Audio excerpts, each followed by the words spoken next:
Fiction, and joining me today is Mr. Danny Bland. Nice to have you here. Hello, nice to be here. Danny's been on a world book tour here, mostly on the East Coast, though, right? I did the West Coast, and I'm just tonight's the last on the East Coast. And I'll fly to Chicago tomorrow. So, Okay, cool. yeah.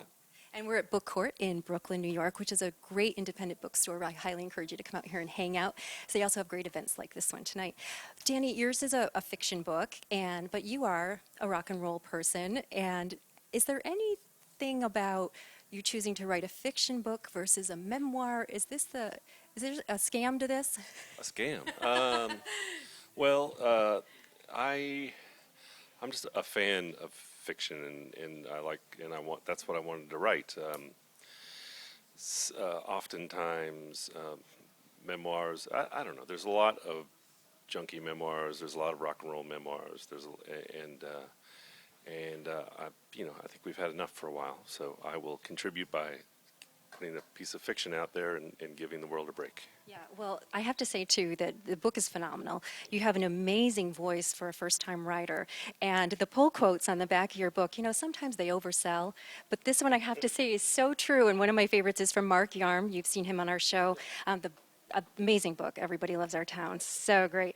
But he says, Danny Bland's prose is a fist through a medicine cabinet mirror. In Case We Die is filled with degenerate tales, violent outbursts, and underbelly laughs. But Bland's debut novel really surprises with its moments of tenderness and insight and redemption.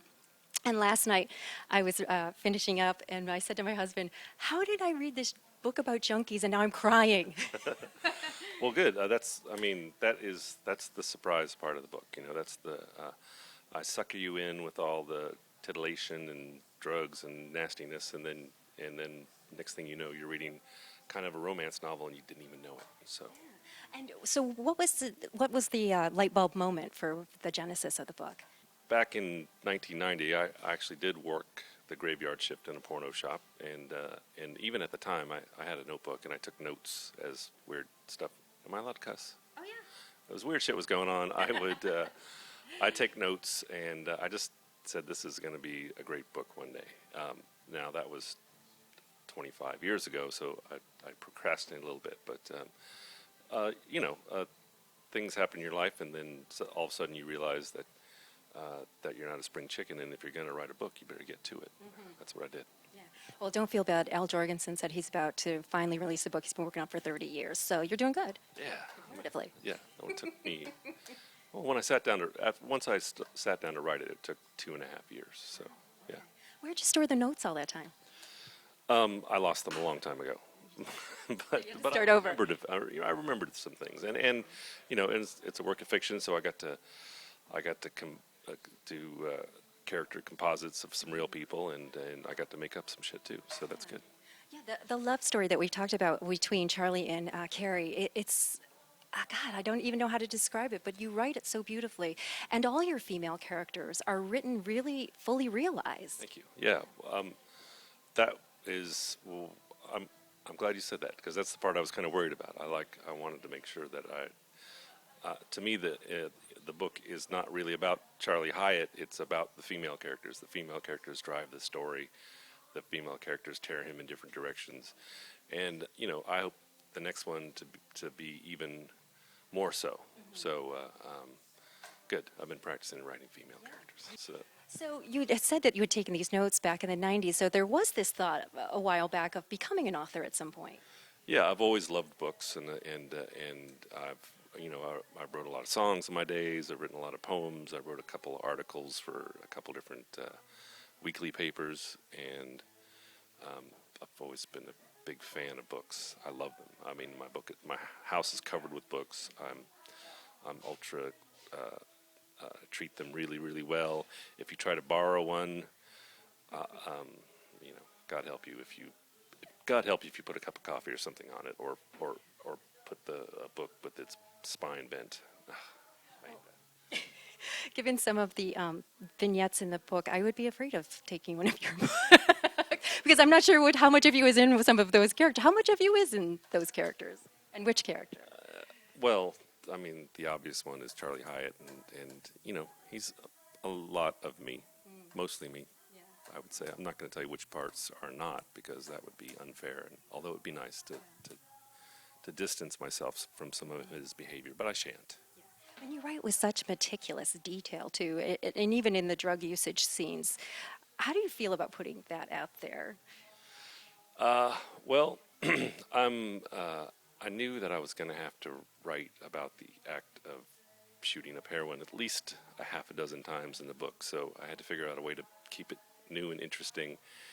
And there is a part, I might read it tonight. It's kind of funny because I just wanted to do it, to almost approach it in a childlike way, because the first time I did it, I was a kid, and it was childlike really, because I didn't, say in the book, it didn't really have, I didn't fall into the wrong crowd, and I didn't have any drug mentors as it was. I just I was obsessed with the idea of doing it, and I couldn't find anyone else who was doing it, so I read about it, and we studied in books, and we just figured out how to do it.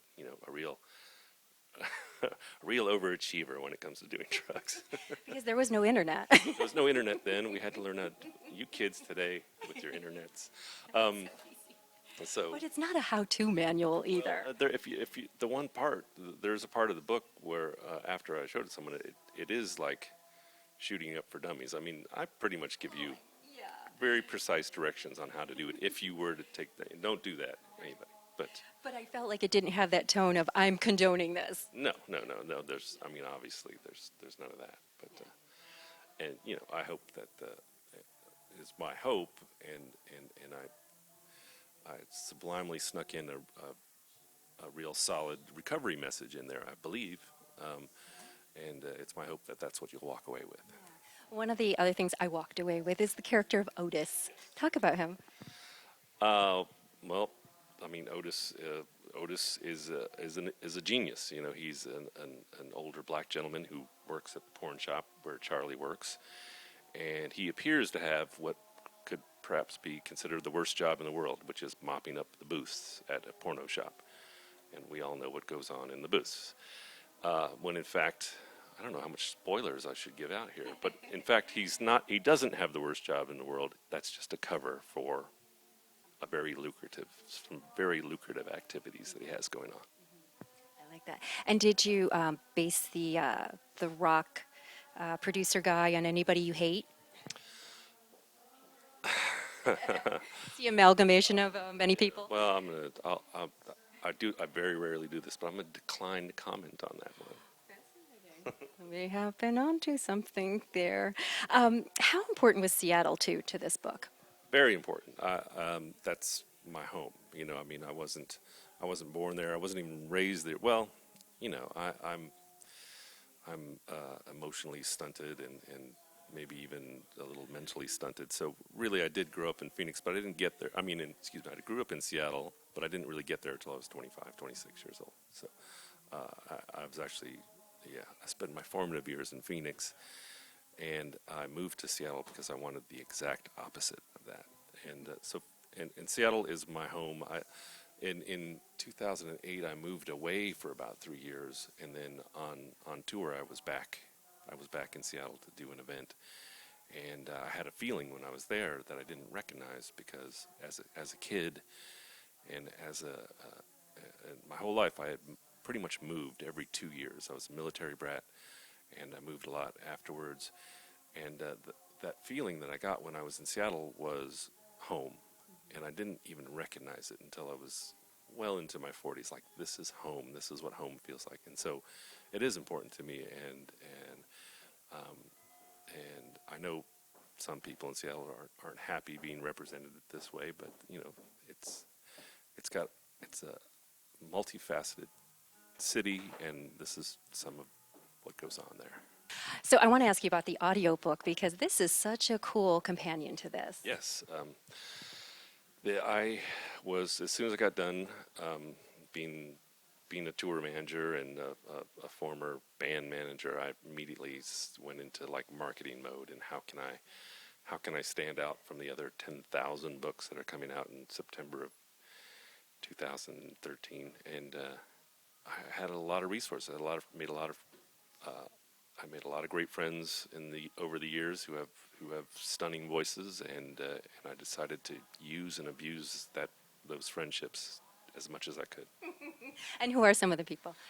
Dave Alvin's on there, and Greg Dooley, Mark Lanigan from the Screaming Trees, and Donal Logue, who's an actor who's in almost every TV show that's on TV right now. Yeah, Copper, one of my favorites right now. Copper and Sons of Anarchy, and Mark Boone Jr. from Sons of Anarchy, and Jacob Pitts from Justified, and the artists, a couple of artists, Lou Beach and Tony Fitzpatrick, who I just love those guys, and they're amazing storytellers, and Amy Mann, the universally beloved Amy Mann. And gosh, who else is on there? Blag Dahlia from the Dwarves, and I know I'm forgetting somebody. And Wayne Kramer. All these guys are my heroes. Saved ya. You know, my idols: Wayne Kramer and John Sinclair and Steve Earle, John Doe. You know, I mean John. And I picked a lot of chapters especially for people, and John makes me think of that because really in the book when you first meet the female. The main female character, Charlie's love interest, I made sure that chapter was read by the oh-so-dreamy John Doe because there's a little bit of singing in it for one, and you know, when it's time to introduce some romance, you got to have John Doe do it. So yeah. No Barry White, just some John Doe will work. Barry White was still alive. I would have got him. You would have totally hooked it in. Because your friends even hooked up their friends, like you didn't even have to ask after a while. Yeah, after a while, it just started rolling, and towards the end, in fact, I was really concerned because I didn't really have a whole bunch of Seattle people, and there's such a Seattle-centric story that I wanted to make sure that. So I started loading up with Eddie Spaghetti and Mark Arm and Tom Hansen, who's an author from Seattle, a good friend of mine, and so I wanted to make sure to load it up with as much Seattleites as I could. And Damien Eccles, you know, like Damien Eccles is, and he's so good. And he was about the fourth or fifth guy that I recorded, but I think if I would have recorded him first, I might have just had him sit down and read the whole book because he's amazing. Yeah. Yeah. Did you direct them at all, or you kind of let them do their thing? I sat across from him and sort of, some people needed some direction, some people didn't. So, you know. But how cool is the author to hear your words in these voices? It is thrilling and humbling and frightening. Yeah. All of them. So speaking of frightening, what's next? Are you going to write another book? I'm going to write another book. Yeah, I have sometime next year. I'm going to have a haiku book come out. I post a new haiku almost every day on Facebook. I do every day when I'm home, but when I'm out running around, when I'm on the trains and the buses and the airplanes, sometimes I don't. But so I'm going to do that, and it's going to have Greg Dooley photography in it, and Exene Cervenka is doing her fancy lettering, and that should come out on Sub Pop. Sub Pop's going to put out an art book with that in it next year, and as soon as I get done with all this tomfoolery, I'll concentrate on writing the next book. I've started already, but you know. Do you want to give a hint of the subject matter? Or? It starts where this book stops. Well, this is one of my favorite books, and definitely one of my favorite books of 2013, and probably ever. And I'm one of those girls who probably would have said, I don't know about this book, and got sucked right into it. You're a beautiful writer, Danny. Congratulations. It's a phenomenal book.